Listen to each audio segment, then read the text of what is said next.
The LGBTQ movement was a social movement that advocated for equal rights for all members of the community. Early movements of advocacy in the 60s directly affected the movements and protests in the 70s.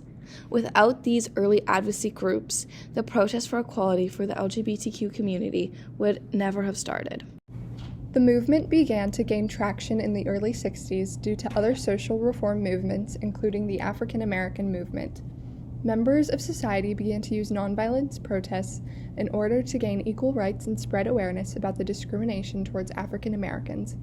Social protests like bus boycotts and sit-ins became more prominent, led by social activists such as Martin Luther King and Rosa Parks.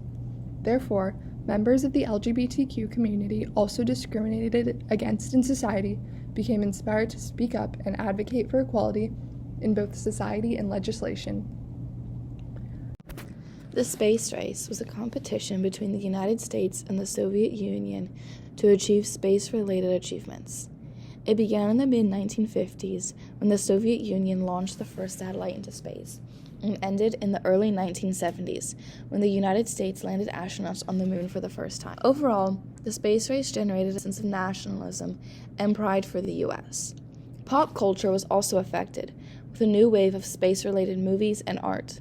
This increased sense of nationalism, combined with a cultural makeover and media attention, inspired early LGBTQ activist groups, including the Mattachine Society and ECHO, to advocate for equality. Their reasoning being the new, technologically advanced and culturally revived era the United States was entering could not fully happen without equality for all citizens. In conclusion, ongoing events and movements, including the African American movement, and the space race, created the opportunity for LGBTQ advocates to open up about the discrimination their community faced, increasing support for the search of equality decade by decade. In 1958, Frank Kameny joined the U.S. Army Map Service as an astronomer. A few months into his job, he was investigated due to rumors about his sexuality. He was then fired that year for immoral conduct after refusing to answer questions about his past relationships. After being terminated from the Army, Kameny appealed against federal courts, and his case became the Supreme Court's first civil rights claim based on sexual orientation. Soon after his case was dismissed, Frank Kameny became an activist for gay rights and formed the Mattachine Society of Washington. In 1961, Kameny wrote a letter to President John F. Kennedy. That letter addressed the abuse and discrimination towards the LGBTQ community. He wrote to John F. Kennedy saying, "The homosexuals in this country are increasingly less willing to tolerate the abuse, repression, and discrimination directed at them."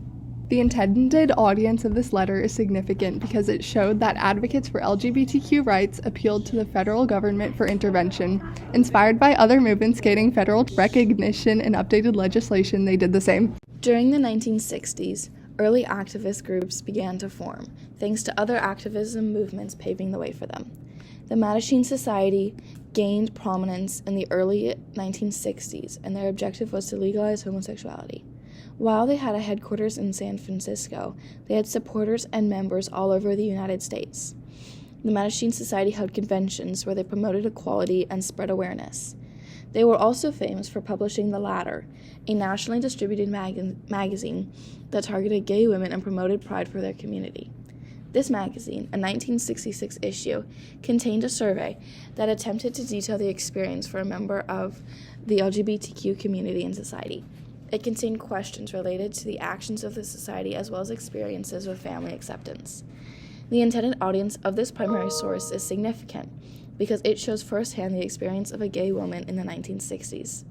It targeted gay individuals in an attempt to connect members of the community, as well as detail the oppression and fear caused by discrimination in society. The group, ECHO, and later ECRO, was a group formed in the late 60s and early 70s and greatly inspired by the work of the Mattachine Society in the early 60s. It aimed for conversation between the LGBTQ community and their outside supporters. It was also involved in the creation of the first Pride Parade in the early 70s. The effects of the Mattachine Society and ECHO were long-lasting and directly relevant to activism efforts in the 1970s. They advocated for the creation of safe spaces within the LGBTQ community which played a key role in the creation of a sense of community, acceptance, and safe outlets to express individuality. An example of these safe spaces was the Stonewall Inn. It was a gay bar located in New York and was a haven for members of the LGBTQ community. On June 28, 1969, it was brutally raided by the New York Police Department.